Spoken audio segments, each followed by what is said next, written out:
Hello everyone. आज की इस क्लास में मैं आप सभी को ग्रुप डी के लिए मैथ का एग्ज़ाम एनालिसिस कराने वाली हूँ, जिसमें मैथ का पेपर का एनालिसिस कराऊंगी। 12 सितंबर 2022 के सभी शिफ्टों में पूछे गए क्वेश्चंस होंगे 12 सितंबर का। तो स्टार्ट करती हूँ आज के इस क्लास को। पहला क्वेश्चन है, क्वेश्चन दे रखा है 11 से 30 के बीच अभाज्य संख्याओं का औसत पूछी गई है। तो यहाँ हमें 11 लेना है और 30 इनके बीच पूछा गया है। 11 और 30 के बीच अभाज्य संख्या लेनी है। तो पहला हो जाएगा 11 से 30 के बीच, तो 11 के बाद हो जाएगा 13 ले लेंगे, 17 ले लेंगे, 19 ले लेंगे,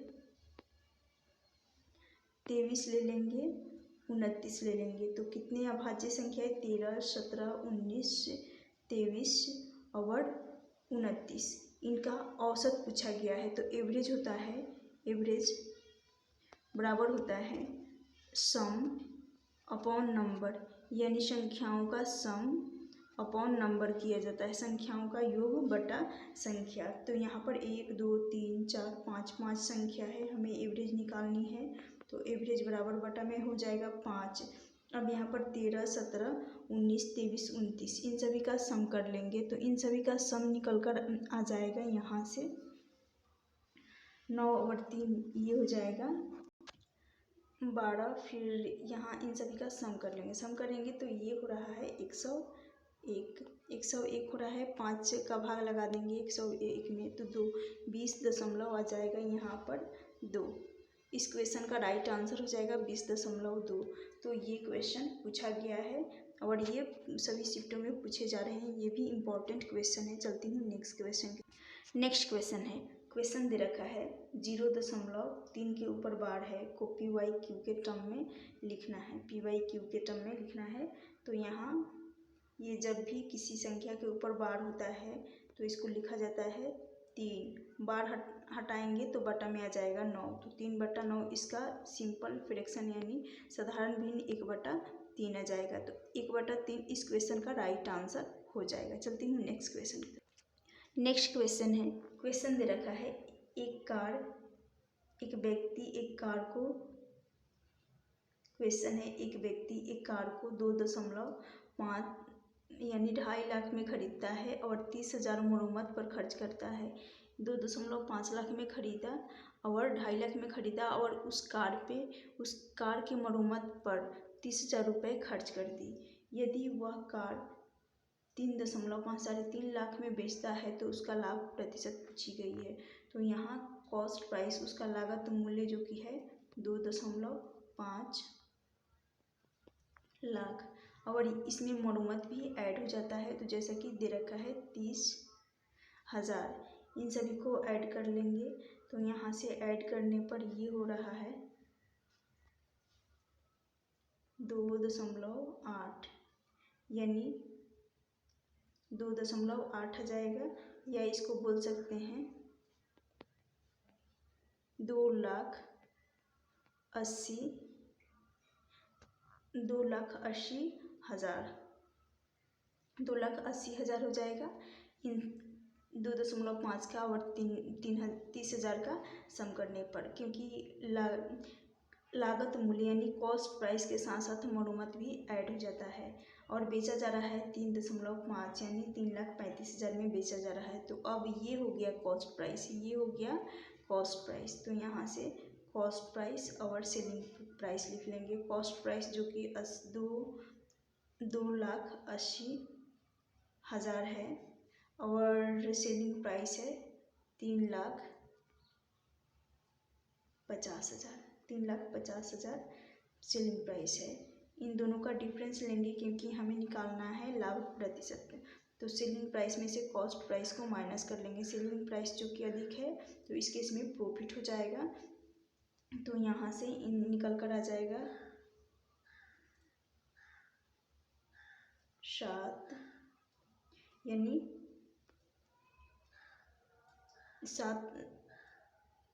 70,000 यहाँ से आ रहा है और 70,000 ये 70,000 का प्रॉफिट हो रहा है, ये प्रॉफिट हो रहा है। हमें निकालना है परसेंटेज प्रॉफिट। परसेंटेज प्रॉफिट निकालने के लिए ये हो जाएगा 70,000 और बटा में आता है कॉस्ट प्राइस। तो कॉस्ट प्राइस जो कि 2,80,000 है, 2,80,000 है। परसेंटेज प्रॉफिट निकालना है तो यहाँ गुना 100 हो जाएगा।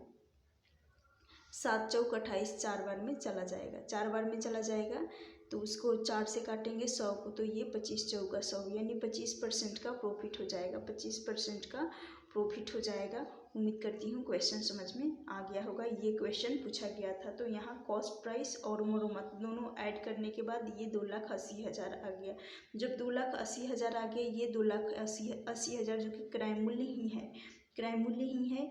इसको सेलिंग प्राइस जो कि क्वेश्चन में दे रखा है 3,50,000, 3,50,000 में से 2,80,000 को माइनस कर लेंगे, यानी यहाँ से 70,000 का प्रॉफिट हो रहा है। जो भी प्रॉफिट परसेंटेज प्रॉफिट निकालना होता है तो प्रॉफिट अंश में आ जाता है न्यूमरेटर में, और हर में डिनोमिनेटर में यहाँ पर कॉस्ट प्राइस का रेशियो आता है, गुना 100 किया जाता है। तो इसका राइट आंसर हो जाएगा 25%।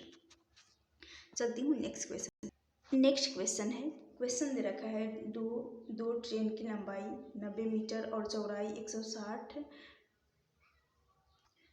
यहाँ पे चौड़ाई नहीं रहेगा, माफ़ करिएगा, ये टाइपिंग में मिस्टेक हो गया है। दो ट्रेन की लंबाई 90 मीटर और 160 मीटर है, यानी एक ट्रेन की लंबाई 90 मीटर है और दूसरी ट्रेन की 160 मीटर है, और दूसरी ट्रेन की 160 मीटर है। दोनों की चाल 50 किलोमीटर प्रति घंटा है, यानी एक ट्रेन की चाल 50 किलोमीटर प्रति घंटा है, दूसरी ट्रेन की 40 किलोमीटर प्रति घंटा दे रखी है। दोनों ट्रेन समान दिशा में चलती है, तो एक दूसरे को पार करने में कितना समय लगेगा। आप सभी को पता होगा, जब ट्रेन समान दिशा में चलती है, यानी एक ही डायरेक्शन में चलती है, एक ही दिशा में चलती है, तो उस केस में दोनों की चालों का स्पीड, चाल जो कि घट जाते हैं, चाल आपस में घट जाते हैं, और यहाँ पर सापेक्ष चाल घट जाते हैं। यदि दोनों ट्रेन एक दूसरे के विपरीत दिशा में चलती हैं तो उस केस में ये आपस में ऐड हो जाते हैं, उनकी स्पीड जो कि आपस में चाल आपस में ऐड हो जाते हैं। मैं ऐसे एक्सप्लेन कर दी। अब चलिए क्वेश्चन को सॉल्व कर लेते हैं।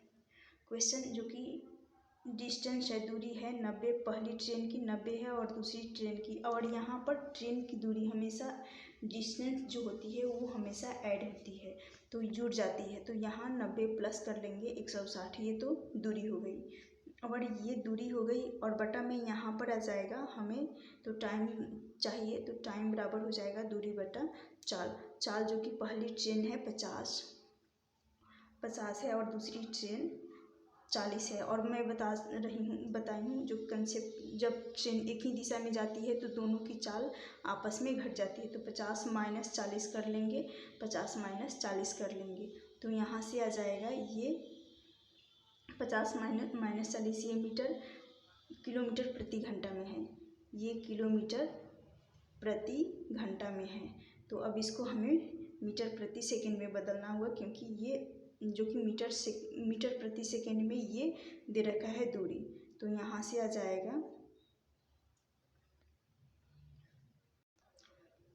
250, इनको ऐड करने पर 250 मीटर है, और यहाँ पर किलोमीटर प्रति घंटा है, माइनस कर लेंगे 10 किलोमीटर प्रति घंटा। तो अब मैं इस किलोमीटर प्रति घंटा को मीटर प्रति सेकंड में बदलने के लिए, क्योंकि दूरी मीटर में दे रखी है, तो सेम यूनिट बनाने के लिए यहाँ पर किलोमीटर प्रति घंटा को मीटर प्रति सेकंड में बदलने के लिए यहाँ मल्टीप्लाई कर दूँगी इसको 5/18 का, 5/18 का मल्टीप्लाई कर लूँगी, तो यहाँ से आ जाएगा 250 गुना, ये 18 ऊपर चला जाएगा, ये 18 जो कि ऊपर चला जाएगा, और बटा में यहाँ पर 10 गुना 5 है ही, तो यहाँ से 10 × 5 का मल्टीपल यहाँ से बन जाएगा 50, 10 और 5 का मल्टीपल गुनज 50 बन जाएगा। 5 से काटेंगे 50 25, 5 बार में चला जाएगा। 18 × 5 कर लेंगे, यानी यहाँ से आ रहा है 18 × 5 90, तो 90 सेकेंड में पार कर लेगी, क्योंकि मीटर प्रति सेकेंड निकालना था। तो इस क्वेश्चन का राइट आंसर हो जाएगा 90 सेकेंड। चलती हूँ नेक्स्ट क्वेश्चन की तरफ, यहाँ टाइम ही पूछा गया। नेक्स्ट क्वेश्चन है, क्वेश्चन दे रखा है, क्वेश्चन है साधारण ब्याज की किसी दर पर 4 वर्ष में 2 गुना हो जाती है, तो कितने वर्ष में ये 4 गुना, जब भी यहाँ पर गुना 2 गुना, यानी ये हो जाएगा n-1 1। तो जैसे कि n बराबर 2 रखेंगे तो 2 माइनस 1 कर लेंगे, यहाँ से आ जाएगा 1। यहाँ जैसे कि 4 गुना दे रखा है तो 4, तो 4 माइनस n गुना 4 को n मान लेंगे तो 4 माइनस 1 कर लेंगे तो यहाँ से आ जाएगा 3। अब चलिए इसको सॉल्व कर लेंगे। 4 वर्ष में, यहाँ पर 4 वर्ष में ये हो रहा है 2 गुना, तो n माइनस 1 यानी 2 माइनस 1 करने पर यहाँ से आ जाएगा 1।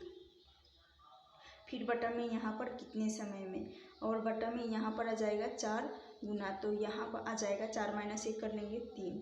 क्रॉस मल्टीप्लाई कर लेंगे, यहाँ भी हमें समय ही निकालना है, क्रॉस मल्टीप्लाई कर लेंगे तो ये हो जाएगा, इसको x मान लेते हैं हमें, जो कि निकालना है टाइम। तो x बराबर यहाँ से हो जाएगा 4 तिया 12, 12 वर्ष में, 12 वर्ष इस क्वेश्चन का राइट आंसर हो जाएगा। उम्मीद करती हूँ ये क्वेश्चन भी समझ में आ गया होगा। चलती हूँ नेक्स्ट क्वेश्चन की तरफ। नेक्स्ट क्वेश्चन है, क्वेश्चन दे रखा है, यहाँ पर क्वेश्चन है 3, यहाँ दे रखा है 3, यहाँ अंक रहेगा, ध्यान दीजिएगा, यहाँ पर अंक रहेगा। 3 अंकों की सबसे छोटी संख्या जो 8 और 12 दोनों से विभाजित है। 3 अंकों की सबसे छोटी संख्या, ये भी क्वेश्चन में पूछ लिया, ये भी पेपर में पूछ लिया गया था। 3 अंकों की सबसे छोटी संख्या, तो सबसे पहले यहाँ पर जो 8 है और 12 है, इन दोनों का एलसीएम लेना होगा, 8 का और 12 का। तो इन दोनों का एलसीएम 24 लिया जा सकता है, 24 जो कि एलसीएम आ जाएगा। जो 24 एलसीएम आएगा और 3 अंकों की सबसे छोटी संख्या हो जाएगी 3 अंकों की सबसे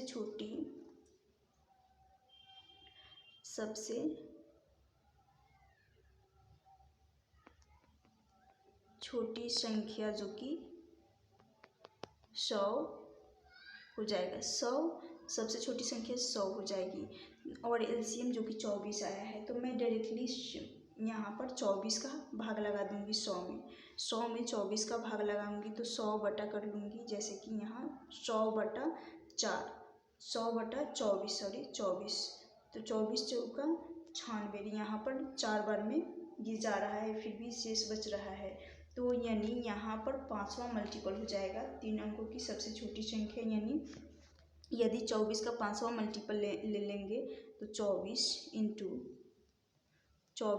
5 कर लेंगे, जो कि चौथा मल्टीपल 96 हो रहा है, और हमें चाहिए 3 अंकों की, तो 24 इंटू 5 कर लेंगे तो यहाँ से 120 आ जाएगा। 120 जो कि 3 अंकों की है, अब 3 अंकों की भी है, और 8 और 12 दोनों से डिविजिबल भी है, तो इसलिए 3 अंकों की सबसे छोटी संख्या जो कि 120 हो जाएगी, जो 8 और 12 दोनों से विभाज्य होगी। 8 और 12 दोनों से विभाज्य होगी, तो दोनों से विभाज्य 120 हो सकती है 3 अंकों की संख्या। 3 अंकों की सबसे छोटी संख्या, सबसे छोटी संख्या। उम्मीद करती हूँ ये क्वेश्चन भी आप सभी को समझ में आ गया होगा। चलती हूँ नेक्स्ट क्वेश्चन की तरफ। नेक्स्ट क्वेश्चन है जो कि टाइम एंड वर्क का है। क्वेश्चन दे रखा है ए एक काम का 1/2 भाग 9 दिन में पूरा करता है, बी उसी काम का 1/3 भाग 4 दिन में पूरा करता है, तो ए और बी मिलकर उस काम को कितने दिन में पूरा कर लेंगे।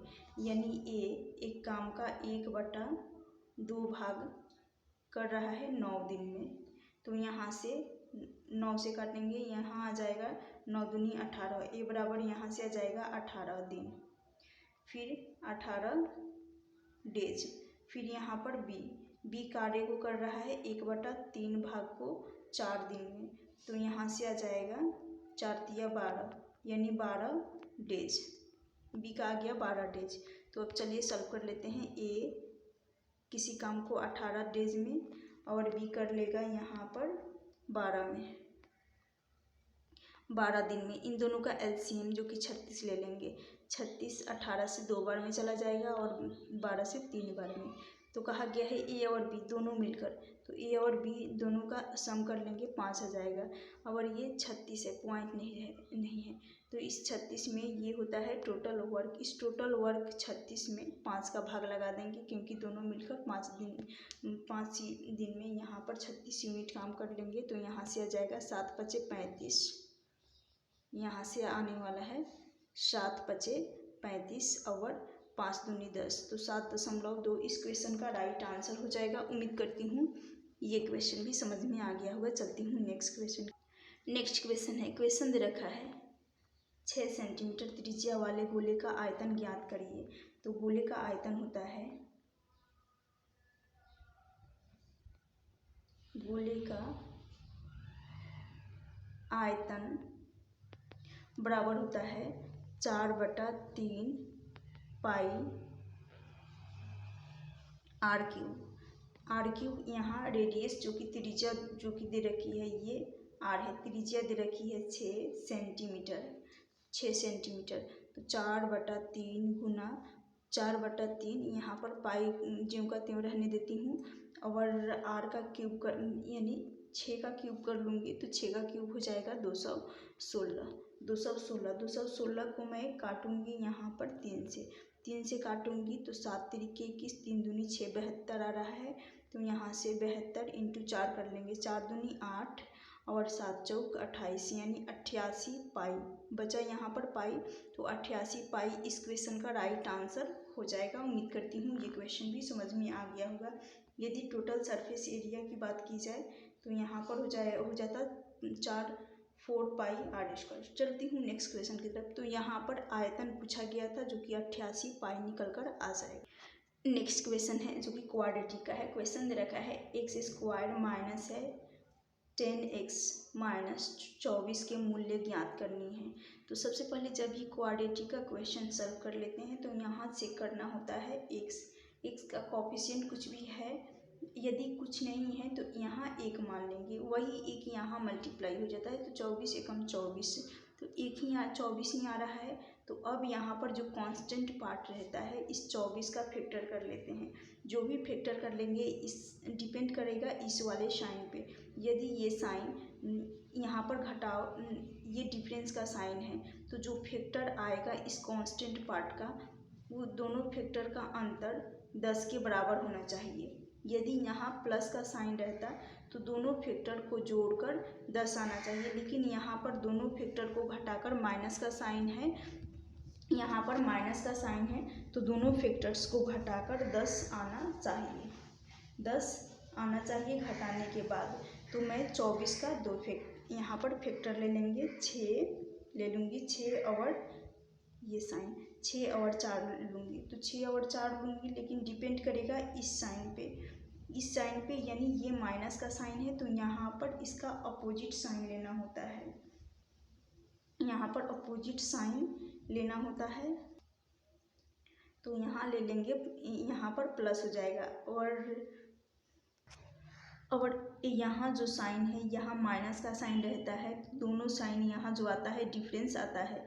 लेकिन यहाँ यदि प्लस ले लेती हूँ और यहाँ पर तो माइनस लेना होगा, क्योंकि यहाँ जब माइनस रहता है, यहाँ वाला साइन जब माइनस रहता है तो दोनों साइन डिफरेंस होता है। तो इन दोनों का डिफरेंस निकालेंगे तो यहाँ से आ रहा है 2, यहाँ से 2 का डिफरेंस आ रहा है जो कि मैच नहीं करेगा, जो कि सेटिस्फाई नहीं करेगा। तो इसलिए मैं 6 और 4 ना लेकर, मैं एक्सप्लेन ये समझाने के लिए ऐसा फैक्टर ली हूँ, 6 और 4 ना लेकर मैं ले लूँगी यहाँ पर 12 और 2 ये सेटिस्फाई कर लेगा, क्योंकि यहाँ जो साइन रहता है इसकी डिफरेंस यहाँ माइनस का है तो यहाँ प्लस आ जाएगा, और यहाँ जब माइनस है ये साइन कांस्टेंट के बाद वाला साइन जो होता है, कांस्टेंट से पहले वाला साइन यदि माइनस में है तो दोनों साइन यहाँ पर डिफरेंस आता है। तो 12 माइनस 2 कर लेंगे तो यहाँ से आ जाएगा 10 जो कि सेटिस्फाई कर रहा है। तो ऑप्शन ये राइट आंसर हो जाएगा। 2 इनके फैक्टर्स बन जाएंगे, 2 फैक्टर्स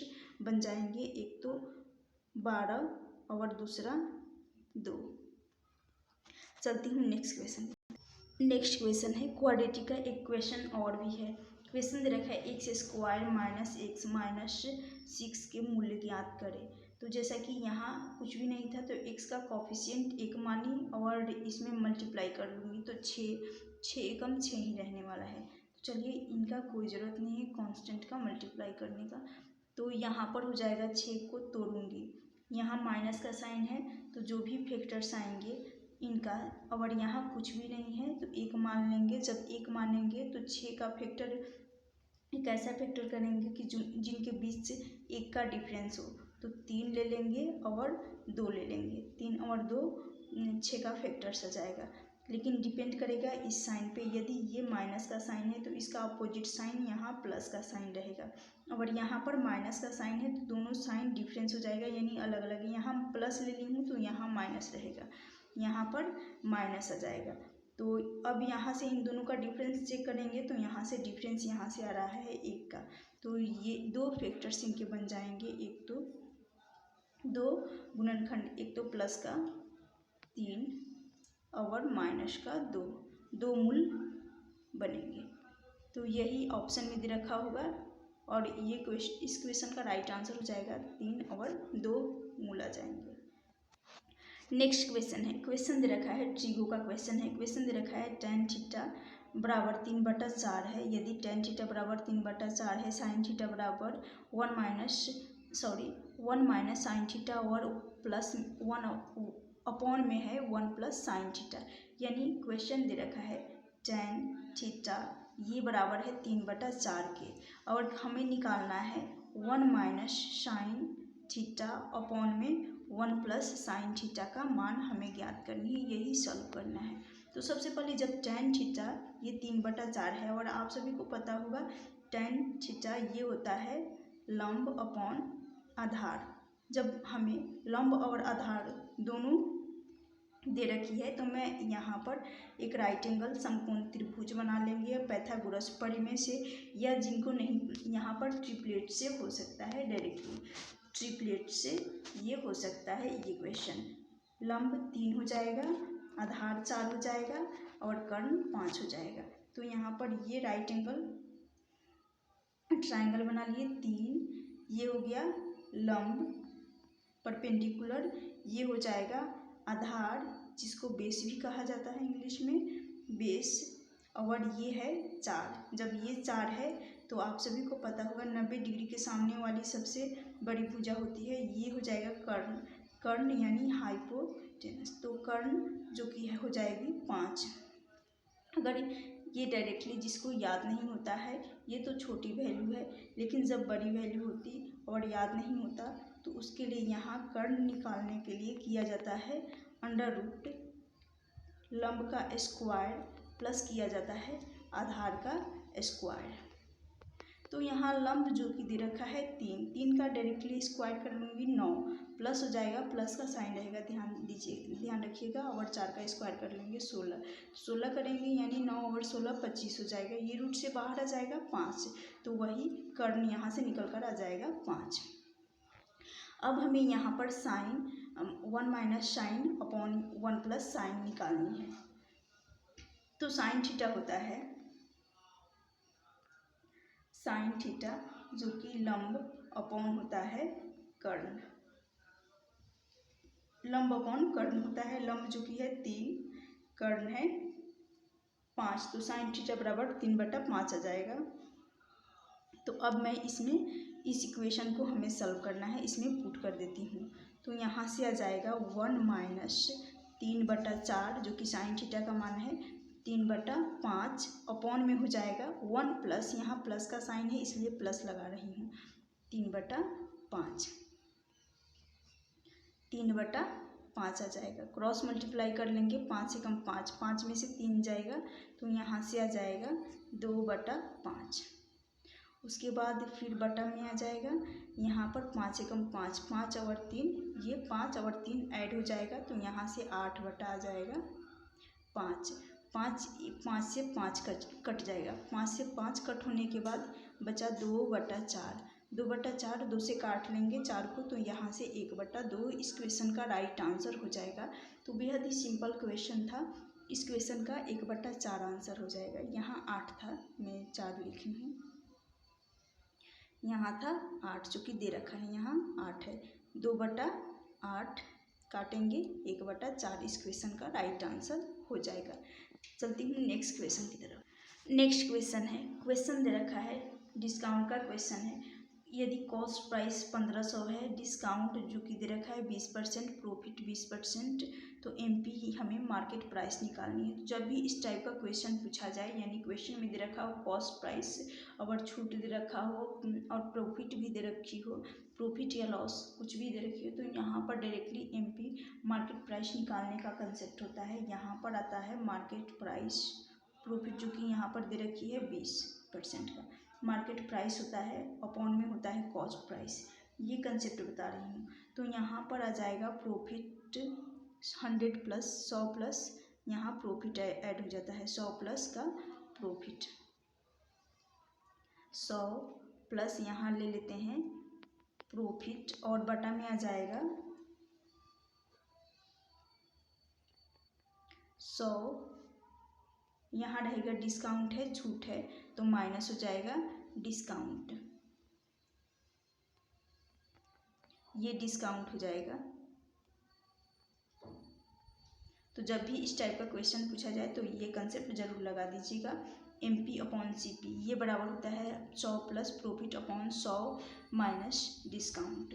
तो यहाँ से हमें एमपी का मान हमें चाहिए और सीपी, तो यहाँ से एमपी का मान चाहिए, तो यहाँ पर आ जाएगा 100 प्लस हो जाएगा प्रॉफिट जो कि 120, यानी 100 प्लस 20 कर लेंगे और डिस्काउंट जो कि 20% का ही छूट है, तो 100 माइनस का 20 कर लेंगे। तो यहाँ से आ जाएगा 120 अपॉन में आ जाएगा 80, 20 माइनस 100 माइनस 20 कर लेंगे 80 आ जाएगा, 80 आ जाएगा। यहाँ पर सीपी जो कि दे रखा है, सीपी भी दे रखी है यहाँ पर, तो यदि 20 यहाँ पर यदि 80 बराबर, इसको सिंपल रेशियो बना लेते हैं सबसे पहले, 4 दूनी 8, 4 दूनी 8 और 4 तिया 12, यानी 3 कॉमन नंबर से ये कट रहा है, 4 कॉमन नंबर से ये कट रहा है, 3/2 आ रहा है, 3/2 आ रहा है। और जैसे कि क्वेश्चन में दे रखा है कॉस्ट प्राइस 15 है, तो इस कॉस्ट प्राइस को यहाँ पर 2 के बराबर कर लेंगे, 1500 को,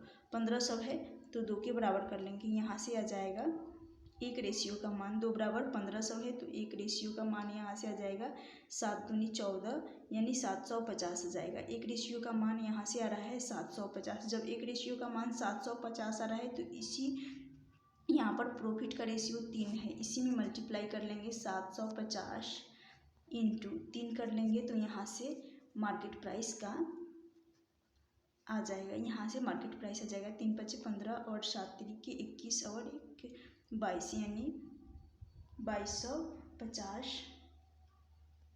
2250 जो कि मार्केट प्राइस निकल कर आ जाएगी। ये क्वेश्चन का राइट आंसर हो जाएगा। उम्मीद करती हूँ आज का ये एनालिसिस आप सभी को पसंद आया होगा। यदि पसंद आए तो लाइक ज़रूर करना। Thank you for watching this session.